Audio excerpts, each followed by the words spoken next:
کہ جانور انہی کو دیکھ لے انسان تو اللہ کی قدرت پہ ایمان لے آتا ہے. دیکھو ہم نے 2 ٹانگوں پہ چلنے والا انسان دیکھا, اگر اور مخلوق نہ دیکھی ہوتی تو ہم کہتے چلنے کے لیے زمین پہ 2 ٹانگیں چاہیے. اللہ نے 4 پاؤں پہ چلنے والے چوپائے پیدا کر دیے. ہم اگر 4 پاؤں پہ چلنے والے جانوروں کو دیکھتے تو ہم کہتے 4 ہی ٹانگیں ہوتی ہیں. اللہ نے 6 ٹانگوں والے بھی پیدا کر دیے, 12 ٹانگوں والے بھی پیدا کر دیے. ہم کہتے یار یہ ہر جانور جو ہمیں چلتا ہوا نظر آ رہا ہے یہ پاؤں پہ چلتا ہوا نظر آ رہا ہے, تو اس سے پتہ چلتا ہے کہ چلنے کے لیے پاؤں ضروری ہیں. اللہ نے رینگنے والے جانور پیدا کر دیے. سانپ کے تو سرے سے پاؤں ہوتے ہی نہیں, اور اسپیڈ دیکھو پاؤں والوں سے زیادہ ہوتی ہے. ایسا اسپیڈ سے نکلتا ہے کہ آپ قرضہ کھا کے ایسے نہیں بھاگتے کسی کا, جیسا سانپ بغیر قرضہ کھائے بھاگ جاتا ہے. اچھا کوئی کتنا بھی لنگڑا ہو نا, قرضہ کھا کے بھاگ جائے گا. وہ پاکستان میں سسٹم یہ چل رہا ہے کہ اگر لنگڑا قرضہ کھائے گا نا پھر ایک ٹانگ پہ اتنی اسپیڈ سے بھاگے گا کہ 2 ٹانگوں والا اس کو پکڑ نہیں سکے گا. سسٹم ہے پاکستان میں. تو ہم دیکھتے ہیں رینگنے والے جانور. پھر ہم نے دیکھا کہ بھائی زندگی کے لیے آنکھیں ضروری ہیں. ہر جاندار کی آنکھیں ہوتی ہیں جس سے وہ دیکھتا ہے. ایک آدھ انسان بغیر آنکھوں کے ہو, لیکن پوری 9 تو آنکھوں کے بغیر نہیں ہو سکتی نا, وہ تو ختم ہو جائے گی. اللہ نے ایسے جانور پیدا کر دیے جو وداؤٹ آئیز ساری زندگی گزارتے ہیں اور صدیوں سے. چمگادڑ کو دیکھ لو آپ بغیر آنکھوں کے. اسی طرح یہ جو چھچھوندر ہوتی ہے, میں نے بچپن میں ایک دفعہ دیکھا کہ ایک چوہا آگے آگے اور اس کی دم کو پکڑ کے پوری ٹرین بنی ہوئی ہے. ایک چوہا آگے آگے بڑا اور اس کے پیچھے چھوٹے چھوٹے چوہیاں. میں نے کسی بڑے بھائی تھے, میں نے بھائی یہ کیا ہے پوری ٹرین جا رہی ہے. انہوں نے کہا بھائی یہ چھچھوندر ہے, یہ چوہا نہیں ہے, اس کی آنکھیں نہیں ہوتی, اس کے بچے دم پکڑ پکڑ کے اماں کے پیچھے پیچھے چلتے ہیں. یار آنکھوں کے بغیر ان کو یہ بھی پتا ہے کہ یہ اماں ہے میری اور یہ اس کی دم ہے, اور دم پہ پکڑ کے رکھنا ہے, کیونکہ اگر دم چھوڑ دی تو ایسے جیسے ٹرین سے ڈبہ چھوٹ گیا, وہ کھانے والے اسٹیشن پہ ہی رک جائے گی, پھر وہ اس سے آگے جا ہی نہیں سکتی. وہ کیسا اس کی قدرت ہے بھائی, اس نے بنایا بغیر آنکھوں والے بھی. چمگادڑ کو دیکھو ایسی ریز نکلتی ہیں, اسی سے ٹکراتی نہیں ہے. آنکھوں والے ٹکرا جاتے ہیں, چمگادڑ کبھی نہیں ٹکراتی.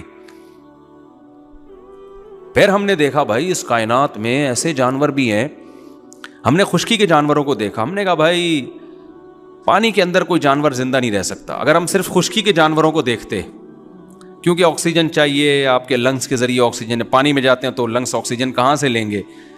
تو ہم نے اگر ہم یہ پانی کے جانوروں کو نہ دیکھا ہوتا نا سائنسدانوں نے, تو سائنسدان ایک رپورٹ مرتب کرتے کہ زندہ خشکی پہ رہا جا سکتا ہے, پانی کے اندر زندہ رہنا ممکن نہیں. اللہ نے ایسی مخلوق پیدا کر دی جو پانی کے اندر رہتی ہے. سائنسدانوں نے کہا بھائی ایکچولی ہوتا یہ ہے کہ جو پانی کے اندر جو ہے نا گلپھڑوں کے ذریعے آکسیجن. بھائی اللہ کہہ رہا ہے کہ میں جو چاہے پیدا کر لے, تو بعد میں تم رپورٹیں پیش کرتے رہتے ہو بیٹھ کے. اس کی رپورٹیں تو تم بعد میں پیش کر رہے ہو نا. میں تو یہ بتا رہا ہوں یہ سب کچھ کر کے کہ میں کچھ کرنے میں کسی چیز کا محتاج نہیں ہوں, جو چاہتا ہوں کر گزرتا ہوں. پھر ہم نے جب پانی والے جانور اگر دیکھے ہوتے اور خشکی والے بھی دیکھے ہوتے, تو پانی والے جانوروں پہ ہم رپورٹ پیش کرتے ایکچولی اصل میں ان کے گل پھڑے ہوتے ہیں جس سے یہ پانی کے اندر پانی جذب کرتے ہیں, اس سے آکسیجن جاتی ہے, یہ پانی سے باہر نہیں رہ سکتے. اس ٹائپ کے جو جانور ہوتے ہیں, یہی وجہ ہے مچھلی کو پانی سے باہر نکالو وہ کیا ہوگی, مر جائے گی. اللہ کہتے ہیں بھائی یہ تمہاری رپورٹیں ہیں, میں ایسے جانور پیدا کر سکتا ہوں جو پانی کے باہر بھی رہے اور پانی کے اندر بھی. کیکڑا پانی کے اندر بھی رہتا ہے, پانی کے باہر بھی. مگرمچھ پانی کے اندر بھی رہتا ہے, پانی کے باہر بھی. کچھوا پانی کے اندر بھی رہتا ہے, پانی کے باہر بھی. عجیب چیز ہے بھائی, تو کیا سسٹم تیرے اندر لگا دیا, باہر آتا ہے تو باہر سے سانس لے رہا ہوتا ہے, اندر جاتا ہے تو سانس کا سیٹ اپ ہی چینج ہو جاتا ہے سارا اس کا. ہم نے اگر وہ جانور دیکھے ہوتے جو انڈے نہیں دیتے بچے دیتے ہیں, ہم کہتے ہیں کہ انڈے بھی تو کوئی دے سکتا ہے. ہم نے دیکھا بھائی مرغی انڈے بھی دیتی ہے. بھائی مرغی جب انڈے دیتی ہے تو بچہ کیسے نکلے گا, اس کو تو ایک ہیٹ چاہیے. اللہ نے ایسا اس کے اندر ڈال دیا کہ وہ انڈوں پہ خود ہی بیٹھ کے اس کو ہیٹ دیتی رہتی ہے. ہر چیز اللہ پہلے پیدا کرتا ہے اور ہم پھر اس کی لاجک بعد میں تلاش کرتے رہتے ہیں, اور پھر ہم کہتے ہیں لاجک کے بغیر کوئی کام نہیں ہوتا. اللہ کہتے ہیں لاجک کے بغیر کام ہوتا ہے, میں اس کی لاجک پیدا کر دیتا ہوں. لاجک میرے ہاتھ میں ہے, سبب میرے ہاتھ میں ہے. پھر ہم اگر زمین پہ چلنے والے اور تیرنے والے جانوروں کو دیکھتے, کبھی ہم نے اڑتے ہوئے پرندے نہ دیکھے ہوتے, تو سائنسدان رپورٹ پیش کرتے کہ ایکچولی ہوتا یہ ہے کہ جب ہم زمین پہ موو کرنے کے لیے یا تو ہم اسکن کو دھکا دیں گے پیچھے جائیں گے, یا پانی ہونا چاہیے جس کو دھکا دے کے آگے چلیں, یا ٹانگیں ہونی چاہیے. اللہ نے پرندے پیدا کر دیے. لے بھیا. تبھی قرآن میں سورہ لقمان میں اللہ نے کیا فرمایا, یخلق ما یشاء, سورہ روم میں جو چاہتا ہے پیدا کر دیتا ہے.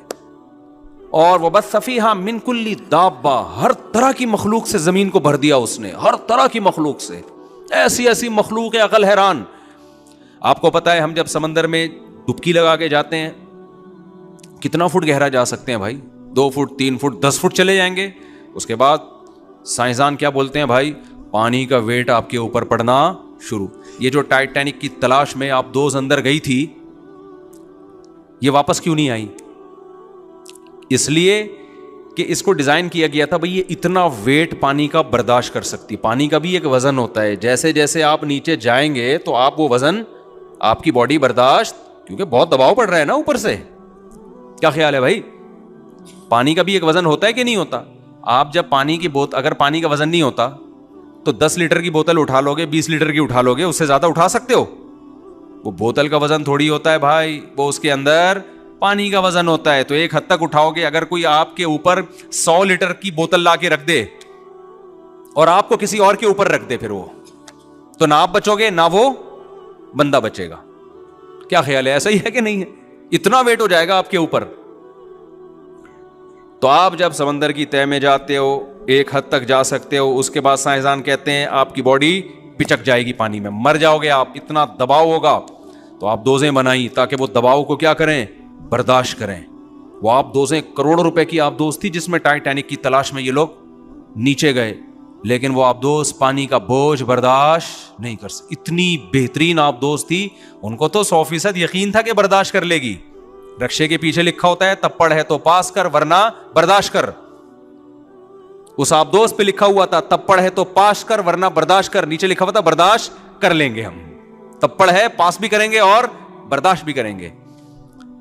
لیکن جب وہ آپ دوز ایک حد تک نیچے گئی ہے, پانی کا اتنا ویٹ اس کے اوپر آیا کہ وہ انسانوں کی بنائی ہوئی مشین جو بڑے بڑے سائنسدانوں نے بنائی تھی, کروڑوں اربوں روپے لگا کے اس کو ڈیزائن کیا گیا تھا کہ اتنے دباؤ کو برداشت کر لے, وہ برداشت نہیں کر سکی اور سیکنڈ کے 1000ویں حصے میں وہ پھٹ کے تباہ ہوئی ہے. وہ ایسا نہیں ہوا کہ آہستہ آہستہ اس میں کریک آیا, پہلے ٹائٹینک جیسے تباہ ہوا تھا نا, کریک آیا اور پھر آہستہ آہستہ نا نا نا نا ایک دھماکہ ہوا اور مارکیٹ سے شارٹ, غائب, اتنا دھماکہ. تو ہم یہ کہتے ہیں بھائی اگر ہم نے یہ مخلوق دیکھی ہوتی, آپ دوزیں دیکھی ہوتی, ہم کہتے ہیں بھائی اس سے زیادہ گہرائی میں کسی مخلوق کے لیے زندہ رہنا ممکن نہیں ہے. اللہ نے اس سے بھی نیچے مچھلیاں پیدا کی ہیں جو رہ رہی ہیں. نہیں آ رہی کھوپڑی معذرت کے ساتھ نہیں آ رہی سمجھ میں بات؟ اس سے بھی نیچے مچھلیاں ہیں جو اس سے زیادہ دباؤ برداشت کر رہی ہیں. بھائی کیا سسٹم لگا دیا ان کے اندر, اتنی سی مچھلی ہے, اتنا بوجھ اوپر, کئی کلومیٹر پانی ہی پانی, وہ برداشت کر کے کیسے رہ رہی, اور لائف صرف رہ نہیں رہی ہے, لائف کو انجوائے کر رہی ہے, شادیاں بھی کر رہی ہے, انڈے بھی ہو رہے ہیں, بچے بھی ہو رہے ہیں, ولیمے بھی, بارات بھی, لڑکی والے بھی آ رہے ہیں, لڑکے والے بھی آ رہے ہیں, سارے پروگرام چل رہے ہیں, کوئی پروگرام بڑھ نہیں رہا ان کا. حالانکہ اتنی گہرائی میں وہ جب گیا تھا نا وہ آبدوز, ان کا پروگرام تو بڑھ گیا, ان کا پروگرام بڑھ گیا, جو کروڑوں روپے لگا کے گئے تھے وہ خود بھی بیچارے بڑھ گئے, پروگرام بھی ان کا بڑھ گیا. لیکن جو اللہ نے مچھلیاں پیدا کی ہیں نہ وہ خود بڑھ رہی ہیں نہ ان کا پروگرام بڑھ رہا ہے, ان کے انڈے بچے بھی ہو رہے ہیں, ان کی نسل بھی بڑھ رہی ہے, ان کو خوراک بھی مل رہی ہے, کھا بھی رہی ہے, لائف کو انجوائے بھی کر رہی ہے. سائنسدان دیکھ رہے ہیں کیمرے لگا کے, بھائی گھوم رہی ہیں, جا رہی ہیں, اتنا دباؤ, کہہ رہے ہیں سسٹم اصل میں ایسا. پھر سائنسدان کیا کہتے ہیں, ایکچولی اصل میں جب سائنسدان سے پوچھا جائے نا, بھائی تم تو کہتے تھے اتنا دباؤ آپ دوست برداشت نہیں کر سکتی, مچھلی کیسے برداشت کر رہی ہے؟ تو یہ تو اللہ بتا رہا ہے کہ میں سب کچھ کر سکتا ہوں. سائنس کہتے ہیں ایکچولی اصل میں ان کی باڈی کے اندر جو ہے نا ایسے کچھ سسٹم لگا ہوا ہے کہ یہ ان کے ویٹ کو زیرو کر دیتا ہے یا فلاں ڈمکانا کر دیتا ہے. بھائی یہ لاجک تو آپ کام ہونے کے بعد بیان کر رہے ہو, ٹھیک ہے, کچھ نہ کچھ ہوگا اندر, سسٹمیٹک, ہر چیز سسٹمیٹک ہے اس کائنات. سسٹم کو بنانے والا تو کوئی ہوگا نا. آپ نے جب کروڑوں سال کے بعد جا کے انسان نے اتنی ترقی کی ہے کہ ایسی آپ دوست بنائے جو اتنے کلومیٹر نیچے جائے, اس کی بھی گارنٹی نہیں ہے, وہ خود بخود نہیں بنی. تو کون ہے جس نے ایسی مچھلیاں پہلے سے پیدا کر لی جو اس سے زیادہ دباؤ برداشت کر رہی؟ ہر مخلوق کو لائٹ چاہیے، یہ رپورٹ ہے. ہر مخلوق کو کیا چاہیے؟ Sun light. اندھیرے میں نہیں جی سکتے. ایک حد تک اندھیرا ہوگا، اس کے بعد انسان تو باولا ہونا شروع ہو جاتا ہے. ہمارے یہاں جو باولے ہوتے ہیں نا معذرت کے ساتھ لوگ، وہ لوڈ شیڈنگ کی وجہ سے زیادہ ہوتے ہیں. اللہ کی طرف سے تو سورج ہے. اور گوروں میں جو باولے ہوتے ہیں وہ 6 مہینے بعض دفعہ سورج ہی نہیں نکلتا یورپ میں. اس سے کیا ہو جاتے ہیں. میں 15 دن یورپ میں رہ کے آیا، باولا ہونے سے پہلے میں بھاگ آیا. میں سردیوں میں چلا گیا تھا کیونکہ یورپ میں جب پچھلے دسمبر میں یورپ میں تھا. وجہ اس کی یہ کہ 4-5 گھنٹے کا دن ہو رہا ہے، 3:15 بجے مغرب کی نماز ہو رہی ہے، 9:15 بجے فجر ہو رہی ہے. اتنی لمبی رات. ابے بھائی دماغ کیا ہونے لگا بند. ناروے جانے کا مجھے بہت شوق تھا، تو میں ناروے پہنچا ہوں، وہی 9 بجے سورج نکل رہا ہے، 3:15 3:30 بجے مغرب ہو رہی ہے. پھر 3:30 بجے سے جو لے کے سورج مارکیٹ سے شارٹ ہوتا ہے، اندھیرا. نہ دوپہر کے کھانے کا پتہ چل رہا ہے، نہ رات کے کھانے کا پتہ چل رہا ہے. میں پوچھ رہا ہوتا تھا ہم ناشتے کی نیت کریں بھائی، ڈنر کی نیت کریں، لنچ کی نیت کریں. ایک دفعہ ہم نے سورج غروب ہونے کے بعد کھانا کھایا، میں نے کہا ایسا کرو ناشتے کی نیت کرتے ہیں، چائے پراٹھا لے آؤ. تو آدمی پاگل ہوگا نا تھوڑے دنوں میں، کیا خیال ہے؟ سورج ہی نہیں ہے. 1 دن 2 دن 4-5 دن گزرے، میں نے کہا بھائی مجھے واپس جانا ہے، میں گرمیوں میں آؤں گا. میں غلط ٹائم پہ آ گیا. تو کتنی بڑی اللہ، جب میں کراچی پہنچا ہوں نا، ارے بھائی سورج تمتما رہا تھا. سردیوں کا سورج تو کراچی کا بڑا ہی مزے کا ہوتا ہے. یہ مزے تو پنجاب میں بھی نہیں ملتے آپ کو. دن ہوتا ہے اور پھر ایسی ٹھنڈی دھوپ ہوتی ہے مزے کی. تو یہ اندھیرے بھائی روشنی چاہیے. ہر مخلوق کو کیا چاہیے؟ روشنی. لیکن اللہ میاں نے، اب ہم یہ مخلوق دیکھ کے رپورٹ پیش کرتے ہیں بھائی سورج کی روشنی ہر ایک کے لیے کیا ہے؟ ضروری. اللہ نے سمندر کی تہ کے گھپ اندھیروں میں بھی مخلوق پیدا کی ہے. ایسی جگہ مخلوق ہے جس کے کوئی سن لائٹ کا نا 0.00001% بھی وہاں نہیں پہنچتا. ایسے گھپ اندھیروں میں اللہ نے کیا پیدا کی ہیں؟ مچھلیاں. وہ انہی اندھیروں میں بھائی نظر تو کچھ بھی نہیں آ رہا، وہ نہ صرف زندہ ہیں بلکہ لائف کو انجوائے کر رہی ہیں. ان کے رشتے بھی طے ہوتے ہیں. مچھلا مچھلی پہ عاشق بھی ہوتا ہے، پھر مچھلی مچھلے کی شادی بھی ہوتی ہے، اور ان کے بچے بھی ہوتے ہیں، بچے بھی پلتے ہیں، بڑے ہوتے ہیں انہی اندھیروں. انہوں نے کبھی روشنی دیکھی نہیں ہے. میں نے تھائی لینڈ میں ایک ایکویریم میں دیکھی وہ مچھلی جو اندھیروں میں پلتی ہے. وہاں گھپ اندھیرا کیا ہوا ہے. ہم جب گئے تو ہاتھ کو ہاتھ سجائی نہیں دے رہا، کہہ رہے بھائی بس اسی طرح کو تھوڑا سا نا وہ اشارے دے دیتے ہیں، یہ گھوم رہی ہے، اس کو روشنی نہیں چاہیے. یخلق ما یشاء. پھر ایسے پرندے بھی ہیں جو اڑنے سے پہلے جہاز میں رن وے جیسے ہوتا ہے نا ایسے بھاگتے ہیں، کیونکہ اڑنے والی چیز کو کیا چاہیے؟ پہلے ہوا کو کاٹے، وہ اس بھاگنے سے وزن ہلکا ہوگا تو اڑے. ایسے بھی ہیں جیسے گدھ جو ہے نا، گدھ جب اڑتا ہے تو پہلے جہاز پہ رن وے کی طرح دوڑتا ہے. آپ اگر گدھ کہیں کھڑا ہوا ہو نا، آپ جا کے پکڑ لیں، پکڑا جائے گا. وہ اس کو اڑنے کے لیے پہلے رن وے پہ بھاگنا پڑتا ہے، بھاگتے بھاگتے بھاگتے بھاگتے اڑتا ہے وہ. اگر گدھ کو کسی نے دیکھا ہوتا ہے، وہ کہتا ہے بھائی ہر پرندے کو اڑنے کے لیے پہلے دوڑنا پڑتا ہے. اللہ نے ایسے پرندے بھی پیدا کیے. کوے دیکھ لو کیسے ہوشیار ہوتے ہیں. کوا کہیں بیٹھا ہوا ہے، آپ کوے کو مارنے کی نیت سے پتھر اٹھاؤ نا، کوا وہیں سے کیا ہو جاتا ہے؟ بغیر رن وے پہ دوڑے اڑ جاتا ہے وہ. ایسا کوئی جہاز دیکھا آپ نے کہ آپ جناب حج یا کرنے عمرہ کرنے جا رہے ہیں اور آپ جب جہاز میں جا کے بیٹھتے ہیں ایک دم جہاز، بھائی ہیلی کاپٹر تو اڑ جائے گا، جہاز نہیں اڑتا. اللہ میاں نے حالانکہ پرندے کے پر جہاز جیسے ہوتے ہیں، لیکن ایسے پرندے اللہ نے پیدا کر دیے وہیں بیٹھے بیٹھے ہواؤں میں اڑ جاتے ہیں وہ. آپ کو معلوم ہے ہیلی کاپٹر میں ریورس گیئر ہوتا ہے، ہوائی جہاز میں ریورس گیئر نہیں ہوتا. لیکن اللہ میاں نے پرندوں کے پر ہوائی جہاز جیسے بنائے، بلکہ حقیقت میں یہ ہے کہ ہوائی جہاز پرندوں کو دیکھ کے بنایا گیا ہے. لیکن ایسے پرندے بھی ہیں جو ہوا میں ریورس بھی ہوتے ہیں. آپ نے مکھیاں دیکھی ہوں گی، مکھیاں اڑ رہی ہوتی ہیں، آگے بھی جا رہی ہیں، پیچھے بھی آ رہی ہیں. حیران ہوتا بھائی تو کس حساب سے آپ اڑ رہی ہو؟ پہلے آگے جا رہی تھی، اب کون سا گیئر لگایا کہ ایک دم پیچھے ہو جائے؟ 1 سیکنڈ میں پیچھے آگے اس طرح سے ہو رہی ہوتی ہے. یخلق ما یشاء. قرآن کہتا ہے جو چاہتا ہے پیدا کر کے دکھاتا ہوں.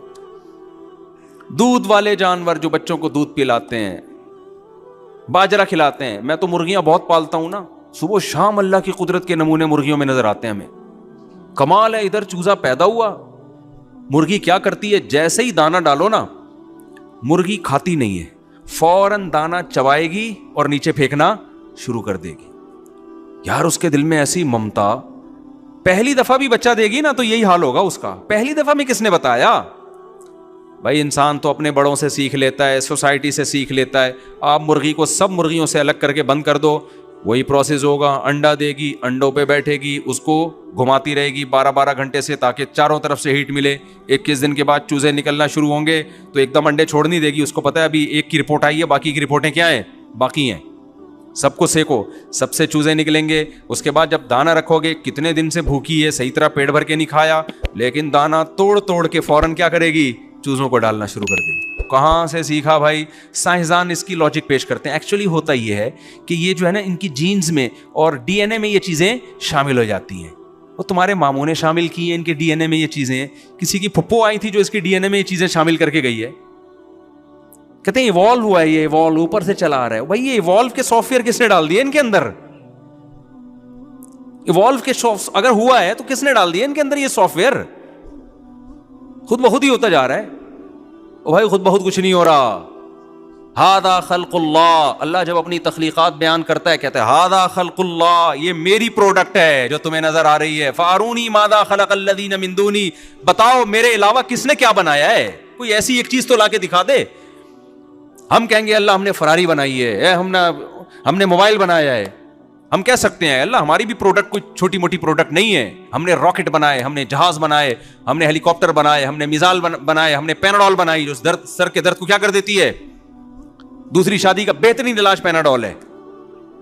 میرے پاس جو بھی آتا ہے نا, میں دوسری شادی کر کے پچھتا رہا ہوں اور سر میں درد ہو رہا ہے, بھائی 2 گولی پیناڈول کھاؤ, سر میں درد کیا ہو جائے گا, ختم ہو جائے گا. ہماری ایجاد کیا ہے؟ موبائل ہے. یہاں سے بیٹھو امریکہ میں بات کرو. اللہ کہتے ہیں ہاذا خلق اللہ, میں نے اپنی پروڈکٹ تمہیں بتا دی ہیں, بتاؤ میرے علاوہ نے کیا بنایا ہے. ہم روبوٹ پیش کر سکتے ہیں, کیا خیال ہے؟ ہم موبائل پیش کر سکتے ہیں. پھر اللہ بزبان حال ہمیں بتائے گا کہ اس میں تمہاری کوئی ایجاد نہیں ہے. ایجاد کسے کہتے ہیں؟ کسی چیز کو عدم سے وجود میں لانا. تم نے ایجاد کچھ نہیں کیا, تم مطلع ہوئے ہو بہت ساری چیزوں پر, پہلے سے تھیں وہ, تمہیں نظر آ گئیں. دیکھو میں اس کی ایک مثال دیتا ہوں. کتا جو ہے نا, کتا, آپ نے کیا کیا, کتے کو سدھایا شکار کے لیے. اب کہیں شکار نظر آیا, آپ نے کتے کو بسم اللہ اللہ اکبر پڑھ کے چھوڑا. کتا گیا اور جانور پکڑ کے آپ کے پاس لے آیا. آپ سوسائٹی کو بتا رہے ہیں یہ کتا میری پروڈکٹ ہے, یہ میں نے ایجاد کیا ہے. یہ بات درست ہوگی؟ نہیں بھائی, یہ پہلے سے مارکیٹ میں موجود تھا.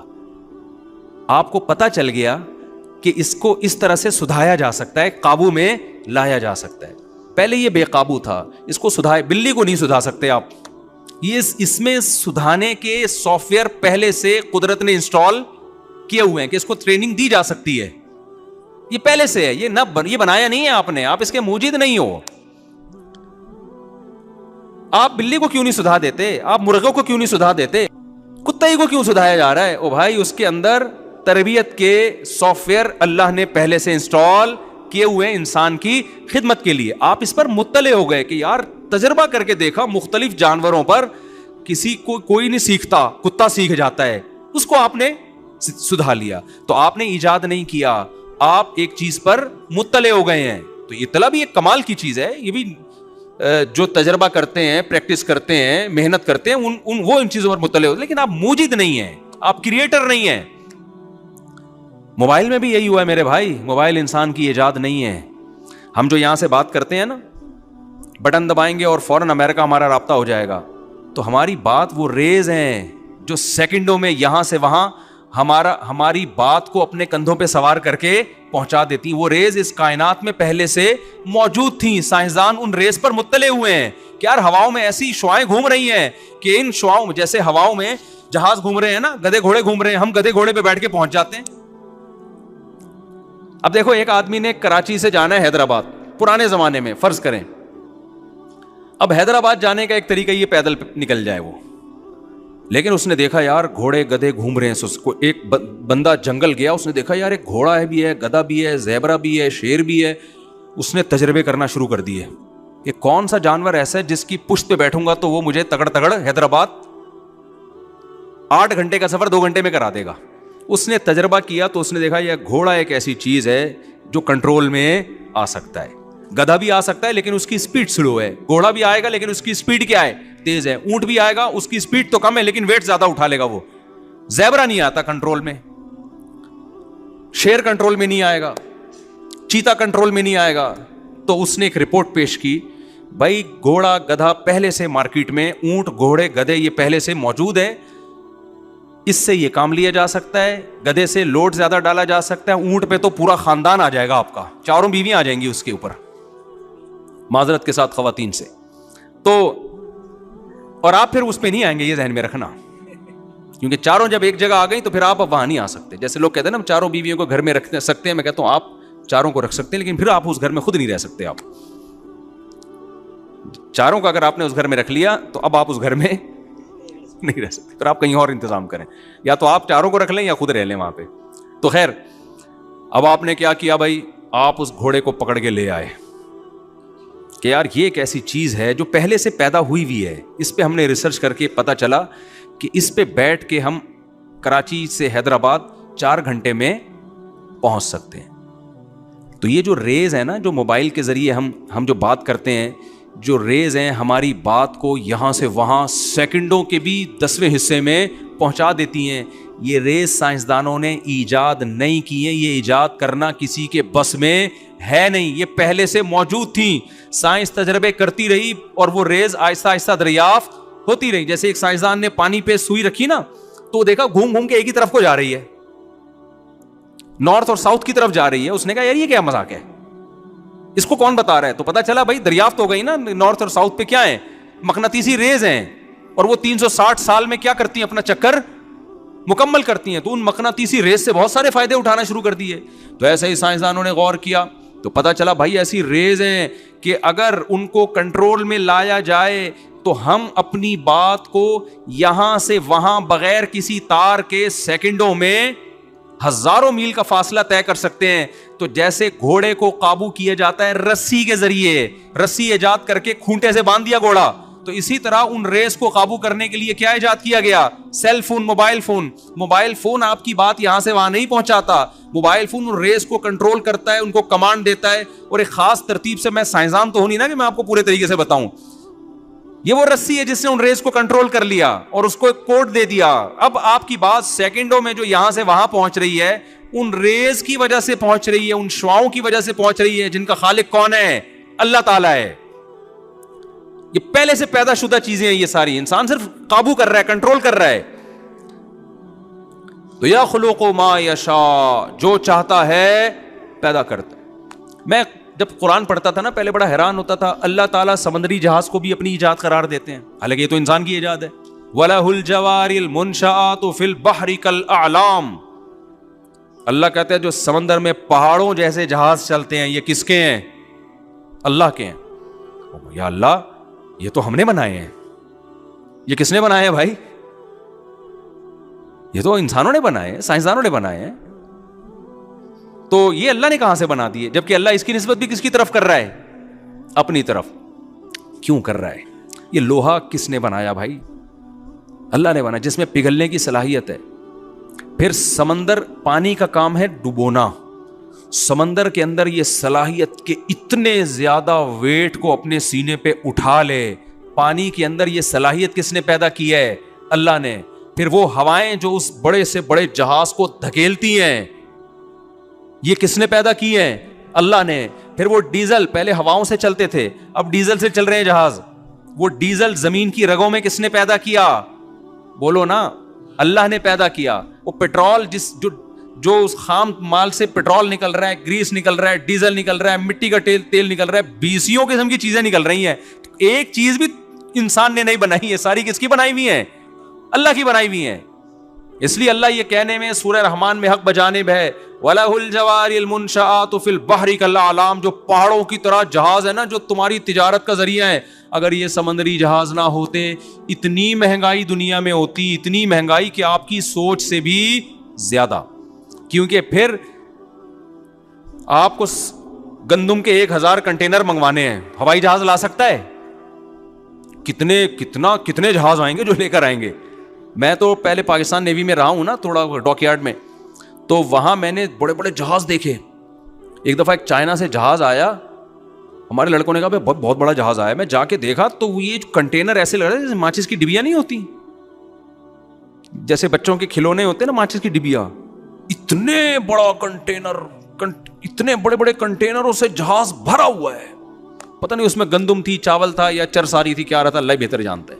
کوئی بھروسہ نہیں ہے چرس آ رہی ہو. ایک دفعہ میں, ایک چکر میں اتنا مال اٹھا کے جہاز وہاں سے یہاں لے آتا ہے. تبھی فرمایا وَسَخَّرَ لَكُمُ الْبَحْرَ, یہ سمندر اس نے کس کے لیے پیدا کیا؟ تمہارے لیے. اگر یہ سمندر نہ ہوتے, خشکی پہ تجارت بہت مشکل ہو جاتی, کیونکہ خشکی پہ آپ کے وسائل, کیونکہ مشین کو دھکا دینا زیادہ مشکل ہے, اس میں انرجی زیادہ لگتی ہے. سمندر تو خود پھسلن پیدا کرتا ہے, تھوڑا سا کام آپ کریں گے, تھوڑا کون کرتا ہے. اب دیکھو یہاں کوئی بندہ کھڑا ہوا ہے, اس کو دھکا تو ہلے گا اپنی جگہ سے, 6 آدمی مل کے دھکا دیں گے پھر ہلے گا. پانی میں تیر رہا ہے, تھوڑا سا یوں کریں گے ادھر ہو جائے گا, ایسا ہے نہیں, انرجی کم لگتی ہے پانی میں دھکا دینے کے لیے. تو تجارت تو ساری ہے ہی دھکے کا کھیل بھائی, یہاں سے وہاں. ٹرانسپورٹیشن کا جو کام ہے, ٹرانسپورٹ کا جو کام ہے, ٹرانسپورٹ کا مطلب کیا ہے؟ یہاں سے وہاں ٹرانسفر کرنا. اس میں وسائل کم لگ رہے ہیں, تبھی اللہ کہتا ہے میں نے تمہارے لیے سمندر مسخر کر دیا. اگر یہ سمندر نہ ہوتا, انسان کے لیے زندگی ممکن نہ ہوتی. اب سائنسدانوں نے دیکھا اتنا بڑا سمندر, پہلے اتنا خیال نہیں تھا اتنا بڑا سمندر ہے. جب چاند پہ گئے ہیں تو, یا خلا میں گئے ہیں تو جا کے دیکھا تو سمندر زیادہ ہے, خشکی اس میں کیا ہے, 3 حصے پانی ہے, ایک حصہ کیا ہے, خشکی. پتا چلا کہ بھائی یہ 3 حصے پانی ضروری ہے, کیونکہ جتنی بارشیں زمین کو چاہیے نا, جتنی خشکی ہے اس کے لیے جتنی بارشیں چاہیے, اس کے لیے سمندر اتنا بڑا ضروری ہے. سمندر ہی تو پانی پرووائڈ کرتا ہے. اور میں بار بار ایک ٹاپک چھیڑتا ہوں, یہ جو کہتے ہیں نا 2 بچے ہی اچھے, رسک کم پڑ جائے گا, وسائل. صرف ایک سمندر ہی ایسا ہے جو ابھی آبادی 6 ارب ہو رہی ہے نا, یہ اگر 6 گنا بھی بڑھ جائے, 36 ارب بھی ہو جائے, خالی سمندر ہی رزق کی کمی پوری کرنے کے لیے کافی ہے. اسی میں اتنا کچھ پڑا ہوا ہے. اور اللہ کا نظام, اللہ نے ایسا سسٹم بنایا ہے کہ زمین کے وسائل کو جتنا استعمال کریں گے وہ وسائل تازہ ہوتے رہیں گے, جہاں استعمال کرنا چھوڑا برباد. مثال کے طور پر اب آپ نے کیا کیا, سمندر سے شکار چھوڑ دیا کہ وسائل کم ہے ہمارے پاس, تھوڑا سا اگلی نسل کے لیے مچھلیوں کو رکھو. مچھلیاں بڑھیں گی ہی نہیں, کیونکہ بڑی مچھلی چھوٹی مچھلی کو کیا کرے گی, کھا جائے گی. وہ بڑی مچھلی کیا کرے گی, چھوٹی, وہ گروتھ ریشو ان کا اسی حساب سے کیا ہو جائے گا. آپ شکار کر کے بڑی مچھلیوں کو کھاؤ گے نا جب, تو بڑی مچھلیاں چھوٹی کو کھانے کے لیے والی بچیں گی نہیں, وہ چھوٹی کیا ہو جائیں گی, وہ خود ہی بڑی ہوں گی. آپ نہیں کھاؤ گے تو وہ کھا جائیں گی. تو بہتر نہیں ہے کہ بچے پیدا کر کے انسانوں کو کھلا دو, کیا خیال ہے. اسی وجہ سے شکار میں یہ پابندیاں لگتی ہیں کہ بڑی بڑی مچھلیوں کو پکڑو, چھوٹے بچوں کو چھوڑ دو. لیکن ہمارے یہاں بہت باریک جال کے شکار استعمال ہوتے ہیں اللیگل کام میں. الحمدللہ اللہ نے ہمیں بہت بڑا مقام عطا فرمایا. یار تم بڑا جال لگا لو, بڑی مچھلیوں کو کھا جاؤ, چھوٹیوں کو بڑا ہونے دو, وہ کل کھا لینا ان کو. لیکن نہیں, میں تو گیا ہوں نا شکار پہ, سمندر میں جاتا رہتا ہوں, مچھیرے سارے اللیگل کام کر رہے ہوتے ہیں. اتنا چھوٹا جال لگاتے ہیں کہ آپ کو مچھلیاں چاہیے, اور اس میں مچھلی کے علاوہ بھی 20 قسم کی مخلوق جو کل مچھلی کی خوراک بنتی وہ بھی نکلتی ہے, اور اس کو آپ باہر پھینک کے ختم کر دیتے ہو. اسی وجہ سے ہم ترقی نہ کر رہے ہیں, اور نہ الحمدللہ کرنے کا ہمارے ہاں کوئی دور دور کا امکان ہے. جاپان کا تو ہم نے بڑا سنا ہوا ہے نا دنیا میں. جاپانوں ان میں مذہب نہ ہونے سے تو تباہ ہو گئے وہ لوگ, مذہب نہ ہونے سے تو وہ بیچارے اتنا کچھ کر کے بھی. لیکن کچھ کوالٹیاں دنیا کی قوموں میں بہت زیادہ ہے. اللیگل کام کا تصور نہیں ہے, اللیگل کام کا. میرے ایک دوست تھے, انہوں نے مجھے بتایا کہ وہ حلال, جاپان میں کوئی ادارہ تھا جو حلال اسٹیمپ لگاتا تھا گوشت پہ. میں نے کہا یار یہ امریکہ میں بھی حلال کے ٹھپے لگ رہے ہیں, تھائی لینڈ میں بھی لگ رہے ہیں, کوئی بھروسہ نہیں ہوتا کہ حلال ہے بھی یا نہیں ہے. اس نے کہا مفتی صاحب جاپان میں اگر کسی گوشت پہ حلال کا ٹھپا لگ گیا نا, سعودیہ کا ٹھپا مشکوک ہو سکتا ہے, جاپان کا ٹھپا مشکوک نہیں ہو سکتا, کیونکہ اللیگل کام کا وہاں تصور نہیں ہے. وہ یہ کہتے ہیں جیپنیز غیر مسلم ہونے کے باوجود کہ اگر ہم حلال کا ٹھپا لگائیں گے نا تو مسلمان اسکالرز کی نظر میں جو بالاتفاق جو گوشت حلال ہوگا نا اسی کو سرٹیفکیٹ ملے گا. جہاں شک پیدا ہو جائے گا, جاپان ٹھپا نہیں لگائے گا, نہ لگانے دے گا. کاش ہم لوگ بھی قانون کے معاملے میں ایسے ہو جائیں. ہمارے ہاں انلیگل, ایک دفعہ میں شکار کے لیے گیا, وہ کیا کر رہے ہیں, بندوق سے گولی مار رہے ہیں یا کرنٹس دے کے نا نہر پہ شکار کر رہے ہیں. مجھے انہوں نے بتایا کہ یہ انلیگل ہے. میں نے کہا انلیگل ہے تو کیوں کر رہے ہو؟ کہہ رہے ہیں یار چھوڑو, لیگل انلیگل سے کیا ہوتا ہے. ہو کیا رہا تھا, جب وہ کرنٹ سے مار رہے ہیں, آپ کو کھانی مچھلی ہے اور ہر مخلوق رہی ہے پانی کی, جو پانی میں زندگی برقرار رکھنے کے لیے ضروری ہے. تو یہ قانون تو بھائی آپ ہی کے فائدے کے لیے ہے نا, کیوں انلیگل کام کر رہے ہو؟ نبی صلی اللہ علیہ وسلم نے فرمایا جس نے بلا وجہ چڑیا کو مارا, کھانے کے لیے نہیں ویسے ہی, اس نے بھی گناہ کیا. تو آپ نے کھانی مچھلی ہے اور ایک مچھلی کے چکر میں آپ سینکڑوں جانوروں کو ہلاک کر رہے ہو, جس سے مچھلیوں کی خوراک ختم ہو رہی ہے. تو یہ نقصان دہ ہے یا نہیں ہے؟ تو یہ اس بات کو ہمیں ایک دوسرے کو تکرار کرنا چاہیے, پھیلانا چاہیے. بھائی جو قانون ہمارے فائدے کے لیے بنا ہے, ان قوانین کو ہمیں فالو کرنا چاہیے. یہ صرف حکومت کا حکم نہیں ہے, یہ ہمارے مذہب کا بھی حکم ہے. اللہ میاں نے جب ان مخلوقات کو ہمارے لیے پیدا کیا ہے اور کھانے کے لیے پیدا کیا, تو تمیز سے کھا لو گے تو کھاتے رہو گے, بدتمیزی کے ساتھ کھاؤ گے تو